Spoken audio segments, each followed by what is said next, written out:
This is the Star Wars The Black Series from Star Wars Visions. We've got the Ronin. Wow, I thought this figure looks amazing. I mean, if you watch the show, this was one of my favorite episodes in the entire series. And he looks great in color. It is much different from the monochrome Celebration exclusive. And I think I like this one better. I like my figures colored, just plain, not the monochrome type or sketchbook type like what McFarlane figures have been doing. So yeah, looks very good. Unfortunately, he does not come with his droid. That's reserved for the Celebration exclusive. And I'm pretty sure we'll probably get that droid as a single pack sooner or later. I picked up this figure from Amazon, and thankfully there are no dents here and there. Let's get this bad boy out of the box. And here is the Ronin out of the box, and boy, this figure looks phenomenal. My goodness, if you did watch the show Visions on Disney Plus, you know how I'm feeling right now, because this thing literally it looks like it just popped out of the screen and came into action figure life. I love it. He's got a lot of molded in cloth and cave. They didn't use a lot of soft goods. That's fine. I think it works better as molded, sculpted plastic. He's got great, accurate accessories. Look at that lightsaber just coming out of the scabbard. I love the design of this figure. This thing is probably one of the best anime-ish figures that I've gotten, not just from Hasbro. Head to toe, the figure stands at about 16.5 centimeters tall, or about 6.5 inches tall. For comparisons, here he is with the retro-carded Return of the Jedi 40th Anniversary Black Series Luke Skywalker Jedi Knight. It's about the same height if you remove the ponytail. Here he is with some SH Figuarts figure we've got from The Mandalorian, and from the show Ahsoka, we've got Ahsoka Tano, as well as the second version of the SH Figuarts Darth Maul from Episode 1, The Phantom Menace. So like I mentioned earlier, the figure does come with a lot of molded cloth accessories. Look at this. It's made of this soft, very soft PVC material, and it doesn't pose or anything like that, but it is soft enough for you to get him in a lot of decent poses without the molded cloth or robe getting in the way. What I do feel a bit annoyed is, for accuracy's sake, they've actually put sort of like a chain on his trench coat, and it's pegged right here. It's molded from this side and it's pegged right here, and as you're posing this figure, this thing loves to come undone. And I wish they could have done without that, but I think they were going for accuracy, and as such they did that. He comes with two weapons. One is merely decorative and doesn't really function. The other one is his main weapon. So both weapons, they do plug in the side. His hips, there are sort of peg holes right there. You can peg both the weapons. He's got a small weapon and a larger main weapon, as is true with most of the samurai back in the samurai age of Japan. The shorter blade is really what they use for seppuku or ritual suicide, or it's also used for close combat. Just like how Ahsoka uses her shorter blade, this one is for close combat stabbing. This one is for just large-scale slashing and slicing and dicing against several opponents. But for close quarters, you use this one. But unfortunately, this one, I don't think it's a blade. I think it's a gun, a shotgun, but it's not removable. It's just molded in and painted. But it is painted beautifully, and I love the plastic. Now, this is where this figure shines. One of the things that I really think is the highlights of this figure is his main katana or lightsaber, and as you can see, it is a little bit curved. Just like on the show, you've got a decorative samurai sword hilt or katana hilt, and sort of like a futuristic scabbard. You can pull out the sword this way, and as you can see, the blade is a little bit curved. I don't know if that is intentional. I do believe it is intentional, just to mimic what the katana is and how it looked like on the show.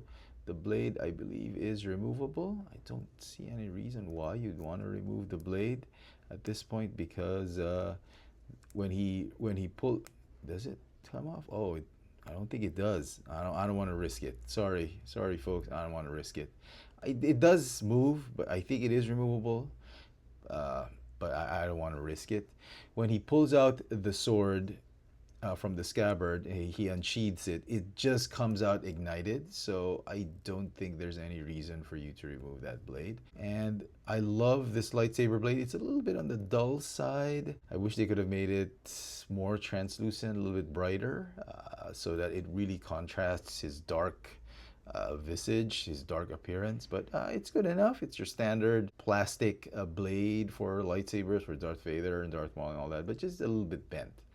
You can see the hilt, very, very nice, and he can hold it perfectly with the right hand.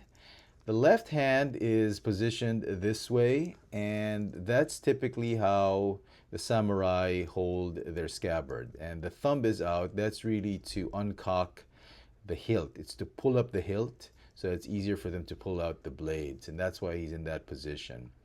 So yeah, I love this. I love the design. I love the deco of the lightsaber. It's so true to the cartoon. Now, apart from the really, really cool sculpting and design you get from this figure, look at these these trainers, the trousers, these jogging trainers.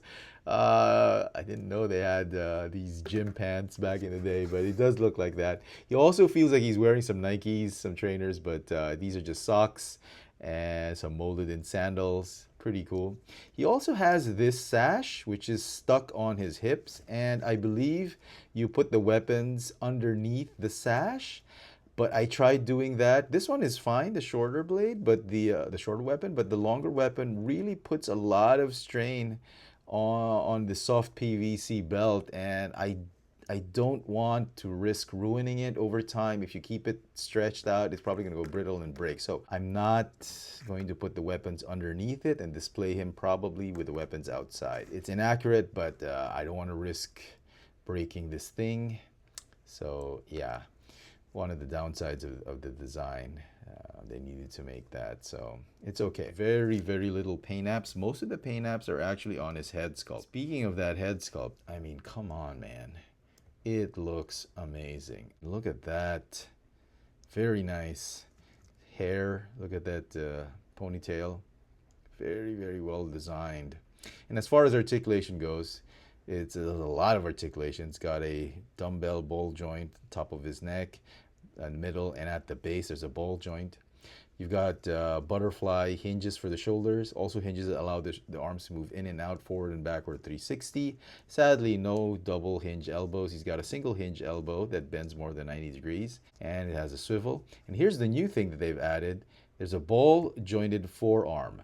That's cool, and I think they had to do that because of the sculpted sleeve on his forearm, but I mean, you know, it's an innovation that they've added, and I like that. Ball jointed forearm and a ball hinge wrist. This one goes up and down and swivels, same as this one, up and down and swivels. He's got a smooth rotating ball jointed waist. He's got ball jointed hips, not drop down though, but they've cut the side of that thigh so that they don't need a thigh swivel. It allows you to swivel that thigh in and out. It's got a hinge knee with a swivel. He's got a swivel calf or boot cut. Doesn't have a boot. The ankles go up and down and have the rocker tilt. And so some final thoughts on this Black Series from the show Visions, the Ronin. I really enjoyed this figure. I think it is one of the best Black Series outings so far this year. We've had a lot of Sith Lords, we've had a lot of Jedi, a lot of clone troopers out that are really great. But this one just is such a unique figure. I mean, the show is very unique, and to really bring a character out of that show to life in 1/12 scale and Black Series format, I mean, this is such a treat. I watch a lot of documentaries and series on the samurai. I love this age of Japan, the feudal warriors, and they fight honorably with the blade, a very elegant weapon for the time.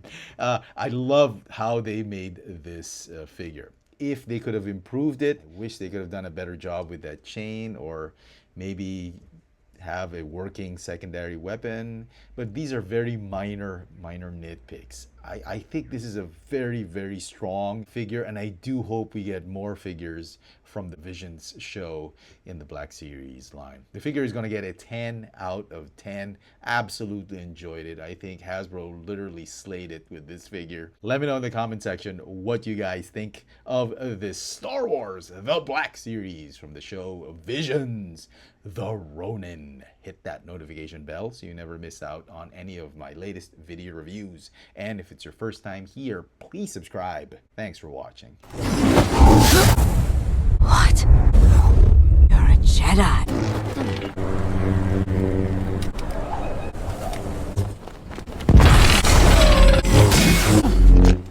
Your lightsaber blade is red! Not a Jedi.